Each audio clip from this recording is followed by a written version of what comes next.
मेरा अनुभव है, जब स्वच्छता अभियान चला रहा था, मैंने मीडिया के मित्रों को रिक्वेस्ट की, आज भी उसको वो बराबर मेरी मदद कर रहे हैं। आज मैं फिर से उनको एक रिक्वेस्ट कर रहा हूं। हम जानते हैं कोई बैंक डूब जाए तो कई दिनों तक खबरें फैली रहती है टीवी पर, अखबारों में। स्वाभाविक भी है क्योंकि वो घटना ही ऐसी होती है, बड़ी बड़ी हेडलाइंस भी बन जाती है, बहुत स्वाभाविक है। लेकिन आज जब देश ने एक बहुत बड़ा रिफॉर्म किया, एक बहुत बड़ी मजबूत व्यवस्था शुरू की है, डिपॉजिटर्स को, जमाकर्ताओं को उनका पैसा वापस दिलाया जा रहा है, मैं चाहूंगा कि उसकी भी उतनी ही चर्चा मीडिया में हो, बार बार हो।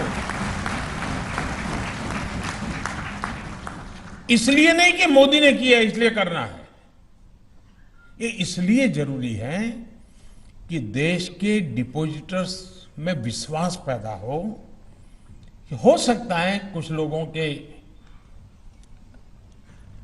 गलत कारणों से, गलत आदतों से कोई बैंक डूबेगा, हो सकता है,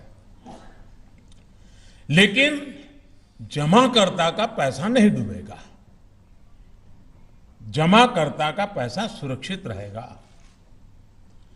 ये मैसेज से देश के जमाकर्ता में विश्वास पैदा होगा, बैंकिंग व्यवस्था पे भरोसा पैदा होगा, और ये बहुत जरूरी है। भाई और बहनों, कोई भी देश समस्याओं का समय पर समाधान करके ही उनसे विकराल होने से बचा सकता है।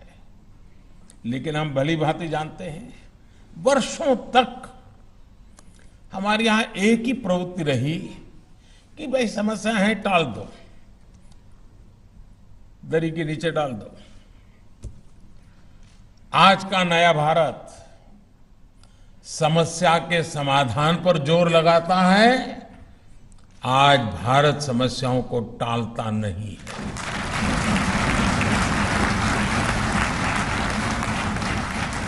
आप जरा याद करिए, एक समय था जब कोई बैंक संकट में आ जाता था तो डिपॉजिटर्स को, जमाकर्ताओं को अपना ही पैसा, ये पैसा उनका खुद का है, जमाकर्ता का पैसा है, उनका खुद का पैसा पाने में नाकों दम निकल जाता था। कितनी परेशानी उठानी पड़ती थी, और चारों तरफ जैसे हाहाकार मच जाता था। और ये बहुत स्वाभाविक भी था। कोई भी व्यक्ति बहुत विश्वास के साथ बैंक में पैसा जमा कराता है, खासकर हमारे मध्यम वर्ग के परिवार, जो फिक्स सैलरी वाले लोग हैं, वो फिक्स इनकम वाले लोग हैं, उन लोगों के जीवन में तो बैंक ही उनका आसरा होती है। लेकिन कुछ लोगों की गलत नीतियों के कारण जब बैंक डूबता है तो सिर्फ इन परिवारों का सिर्फ पैसा नहीं फंसता था, एक तरह से उनकी पूरी जिंदगी ही फंस जाती थी। पूरा जीवन एक प्रकार अंधकार सा लगता था। क्या करेंगे? बेटे बेटी को कॉलेज की फीस भरनी है, कहां से भरेंगे? बेटी की शादी करनी है, कहां से पैसा लाएंगे? किसी बुजुर्ग का इलाज कराना है, कहां से पैसा लाएंगे? अभी बहन जी मुझे बता रही थी कि उनके परिवार में हार्ट का ऑपरेशन कराना था, कैसी दिक्कत आई, और अब ये कैसा काम हो गया। इन सवालों का पहले कोई जवाब नहीं होता था। लोगों को बैंक से अपना ही पैसा ये प्राप्त करने में, निकलवाने में बरसों लग जाते थे।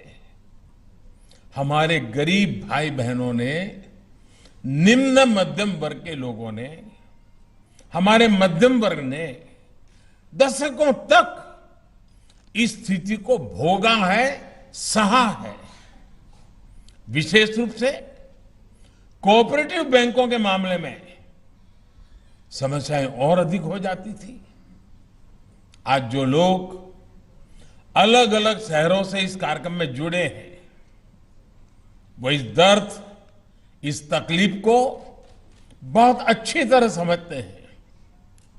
इस स्थिति को बदलने के लिए ही हमारी सरकार ने बहुत संवेदनशीलता के साथ फैसले लिए, रिफॉर्म किया, कानून में बदलाव किया। आज का ये आयोजन उन फैसलों का ही परिणाम है।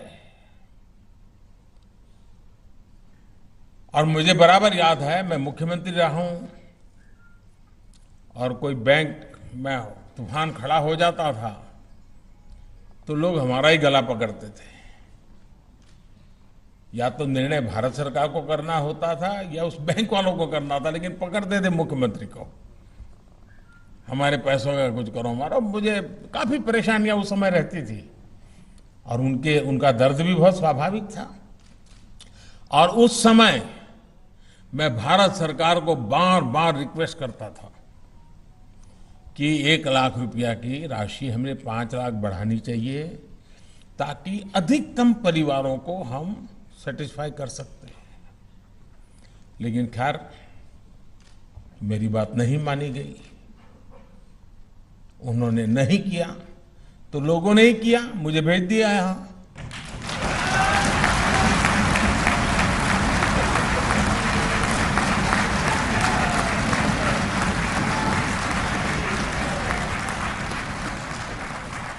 मैंने कर भी दिया। साथियों, हमारे देश में बैंक डिपॉजिटर्स के लिए इंश्योरेंस की व्यवस्था 60 के दशक में बनाई गई थी, यानी उसको भी करीब 60 साल हो गए। पहले बैंक में जमा रकम में सिर्फ 50,000 रुपये तक की राशि पर ही गारंटी थी। फिर इसे बढ़ाकर 1 लाख रुपया कर दिया गया था।